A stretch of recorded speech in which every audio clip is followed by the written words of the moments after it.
યાત્રાધામ ડાકોરમાં આગામી ફાગણી પૂનમના યોજાતા મહામેળાને લઈને શ્રદ્ધાળુઓમાં ભારે ઉત્સાહ જોવા મળી રહ્યો છે।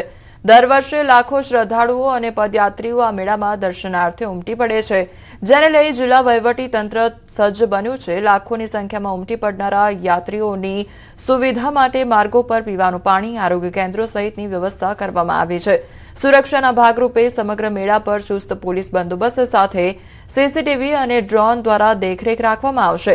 આ સાથે તંત્ર અને મંદિર કમિટીના સંકલન દ્વારા સ્વચ્છતા અને ટ્રાફિક નિયમન પર વિશેષ ભાર મૂકીને ભક્તોને શાંતિપૂર્ણ રીતે દર્શન કરવા અપીલ કરવામાં આવી છે।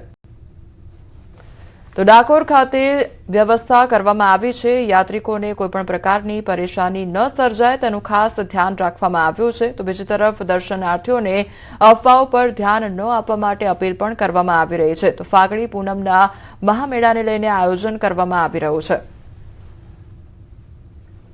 આ પૂનમના દિવસે જે ડાકોર મંદિર છે એ 2 વાગ્યા સુધી ખુલ્લા રહેવાના છે।